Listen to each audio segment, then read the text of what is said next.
আসসালামু আলাইকুম। গত কিছুদিন আগে আমি একটা ফেসবুকের মধ্যে স্ট্যাটাস দিছিলাম এবং বলছিলাম যে এই ওয়েবসাইটটা আমি কোডেক্স দিয়ে বানাইছি এবং এটা আপনাদেরকে বানানো শেখাবো। তো গত কিছুদিন ধরেই সময় হয়ে উঠছিল না। তো আজকে মোটামুটি একটা সময় পাইছি ভিডিওটা বানানোর জন্য এবং বসে পড়লাম আপনাদেরকে শেখানোর জন্য। এই ওয়েবসাইটটা বানানোর জন্য মেইনলি আমি কোডেক্স ইউজ করছি। যদিবা পরে ক্লডের হেল্প নিতে হয়েছে কারণ আমি লিমিটে হিট করি। এটা কোনো তেমন কোনো একটা বড় ইস্যু না। আপনারা ক্লডের সাবস্ক্রিপশন থাকলে ক্লড দিয়ে শুরু করতে পারেন অথবা চ্যাটজিপিটি থাকলে তো আরও ভালো। চ্যাটজিপিটি দিয়ে কোডেক্স দিয়েও করতে পারেন। কোডেক্সে লিমিটটা বেশি পাওয়া যায় এবং এটা দিয়ে অনেকক্ষণই পর্যন্ত কাজ করা যায়। তো আজকের এই ভিডিওটার টপিকটা হচ্ছে ইমেজ টু কোড। সো এই অ্যাপ্রোচটা ফলো করার কারণ হচ্ছে যেহেতু ইমেজেস 2.0 যেটা হচ্ছে image model, image generation model, এটা হচ্ছে ওয়ান অফ দ্য বেস্ট। তো আমার আসলে এটাই জানার দরকার ছিল যে আসলে ইমেজ টু কোড দিয়ে আসলে কতদূর পুশ করা যায়। তারপর একটু এটা দিয়ে একটু প্লে করলাম, যে দেখলাম যে না, দেখি যে ভালোই, এটা দিয়ে আসলে অনেক দূরই কাজ করা যায়। আপনি কিন্তু ৩ ভাবে ইমেজটা জেনারেট করতে পারবেন। ডিজাইনের জন্য যে ইমেজটা আপনার দরকার, সেটা হচ্ছে মেইনলি আপনি হচ্ছে ChatGPT-র ভিতর থেকে জেনারেট করতে পারবেন, কোডেক্স এবং টার্মিনাল দিয়ে।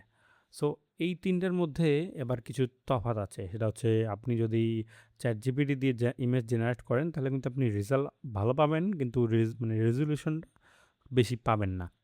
আর আপনি যদি হচ্ছে যে টার্মিনাল এবং কোডেক্স দিয়ে ইমেজ জেনারেট করেন, তাহলে কিন্তু আপনি কিন্তু বেটার কোয়ালিটি হচ্ছে রেজোলিউশনের আউটপুট পাবেন। সো আমি আসলে ChatGPT-র মধ্যেই প্রেফার করি। ইমেজেস 2.0 দিয়ে যদি আপনি ডিজাইন শুরু করতে চান, তাহলে আপনার শুরুতেই একটি রেফারেন্স ডিজাইন লাগবে। এটা হচ্ছে মাস্ট।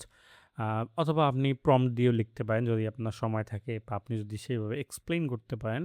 এখন আমার কাছে মনে হয়, যেহেতু আমার কাছে ইমেজেস 2.0 যে মডেলটা আছে, এটা দিয়ে আমি মোটামুটি ভিজুয়ালি আমার আইডিয়াটা আমি বের করতে পারি, তাহলে আমার কেন আসলে প্রম্পট দিয়ে আসলে বোঝাইতে হবে? আমার তো অত প্রম্পট ইঞ্জিনিয়ারিং কোনো দরকার নেই। তাই আমার আসলে ১ম এ একটা রেফারেন্স ইমেজ নিবো, রেফারেন্স ডিজাইন নিবো। নিয়ে তারপর আমি একটা বেসিক প্রম্পট দিছি। জিনিসটা দেখেন। জাস্ট খুব একটা কমপ্লেক্স কিন্তু প্রম্পট না। কিন্তু একটা জাস্ট রোল ডিফাইন করে দিয়ে লিখছিলাম। আর ChatGPT Pro যদি আপনার থাকে, তাহলে ChatGPT Pro কিন্তু এট এ সেম টাইম ৮ টা ইমেজ জেনারেট করতে পারে। একটা করে ইমেজ জেনারেট করার চাইতে ৮ টা ইমেজ একসাথে জেনারেট করা খুবই ভালো। ইমেজ টু কোডের যে মেইন বিষয়টা হচ্ছে, সেটা হচ্ছে আপনার ১ম এ ডিজাইনটাকে সেকশন ওয়াইজ ভাগ করে নিতে হবে। ধরুন আপনার যদি ওয়েবসাইটের মধ্যে ৭ থেকে ৮ টা সেকশন থাকে, তাহলে আপনি ৭ টা থেকে ৮ টা ইমেজের মধ্যে জিনিসটা ভাগ করে নেবেন। না হলে আপনি বেটার আউটপুট পাবেন না।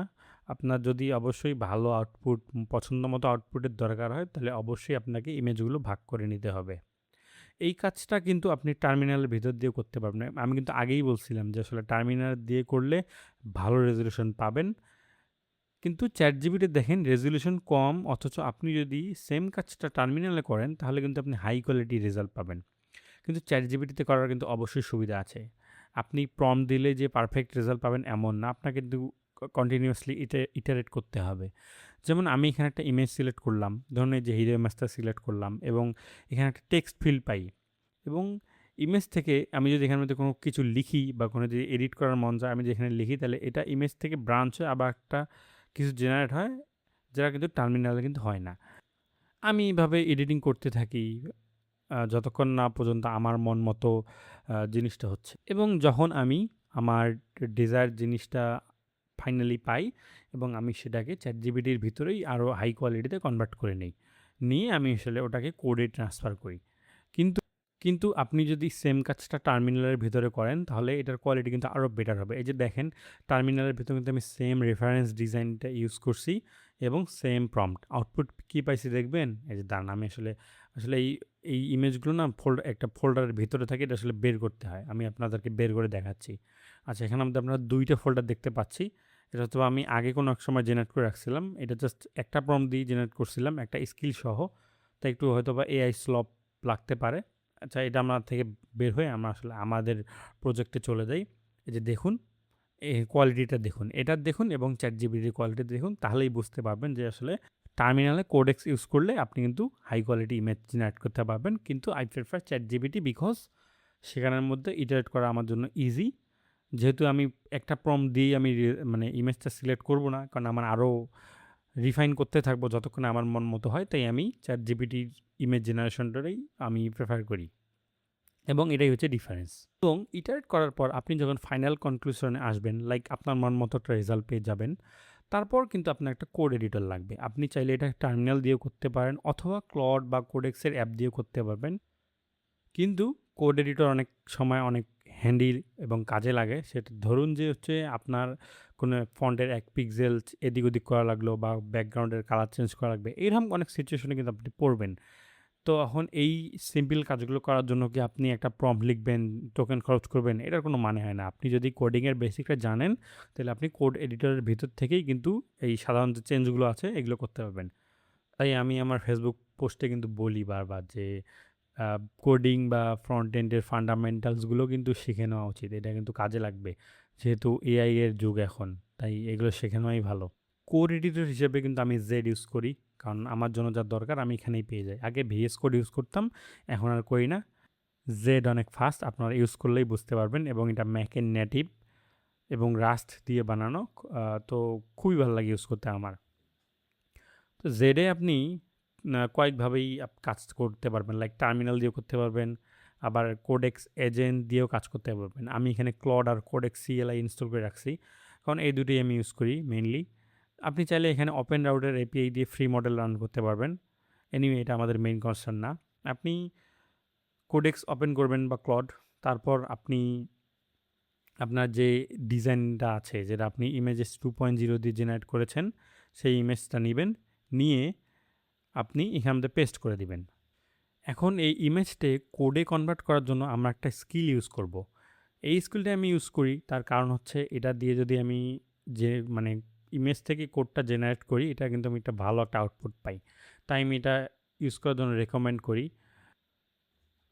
$সাইন দিবেন, দেওয়ার পর লিখবেন images dash to dash code. So এটা লেখার পরে আপনি ইমেজটা পেস্ট করে দিবেন। দেওয়ার পর আপনার কিন্তু আর কিচ্ছু লিখতে হবে না, কারণ এটা খুবই স্মার্ট। এটা নিজেরাই সব করে নেবে।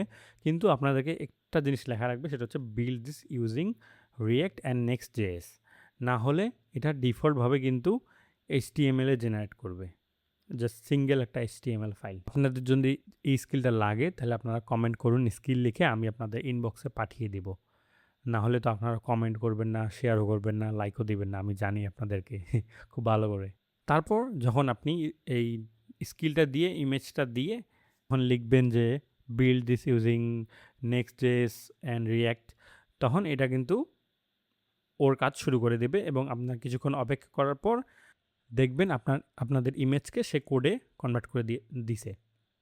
তারপর এটা দেখার জন্য কিন্তু আপনার একটা ডেভ সার্ভার ক্রিয়েট করতে হবে, I mean dev server run করা লাগবে। এটা যখন আপনারা টার্মিনাল ওপেন করবেন, ওপেন করে লিখবেন হচ্ছে npm run.dev। প্রথম যদি এই কমান্ড কাজ না করে, তাহলে npm ইনস্টল করে নিতে হবে। প্রথমে লিখবেন যে npm ইনস্টল, দেন অ্যাগেইন লিখবেন যে npm run.dev। তাহলে আপনাদের এই যে লিঙ্কটা দেখতে পাচ্ছেন, এটা হচ্ছে একটা লোকাল ডেভ সার্ভার লিঙ্ক। এটাতে আপনি ক্লিক করব, এটা ব্রাউজারে ওপেন হবে। আপনারা দেখতে পাচ্ছেন, এটা আপনি লাইফ টাইম দেখতে পারবেন, এবং আপনারা সাইডে রাখবেন। রেখে আপনারা আপনার মনের মতন করে এই যে ইটারেট করবেন ডিজাইনটা। আপনি ডিজাইনার, এআইকে দিয়ে আপনার চেয়ে বেশি ক্রিয়েটিভ আউটপুট কোনো ডেভ বা প্রোডাক্ট ম্যানেজার বা সিইও কেউ করতে পারবে না।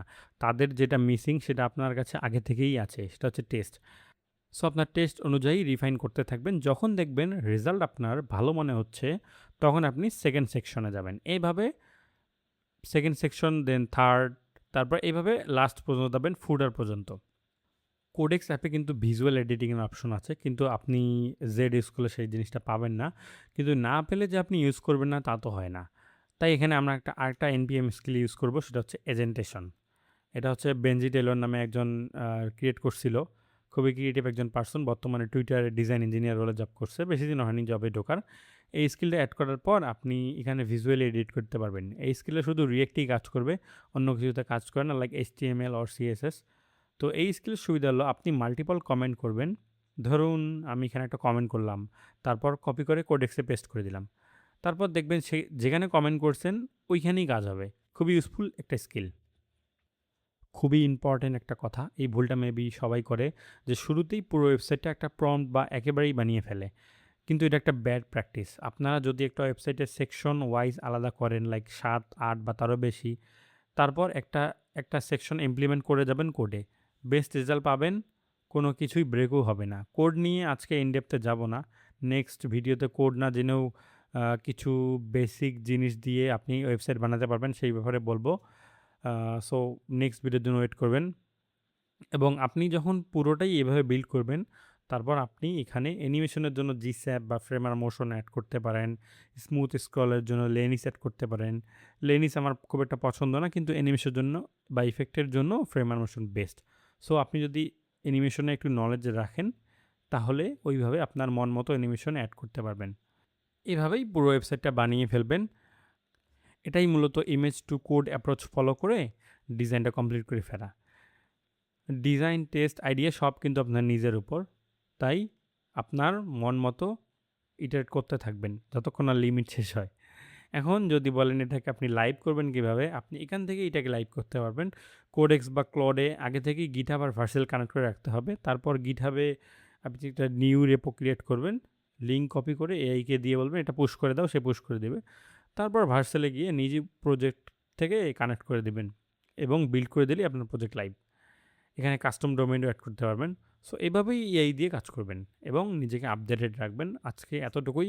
আজকে যা দেখালাম এগুলো হয়তো বা প্রিমিয়াম কোর্সেও বা কোনো সেশনেও পাবেন না। সো ভালো থাকবেন। আল্লাহ হাফেজ। আসসালামু আলাইকুম।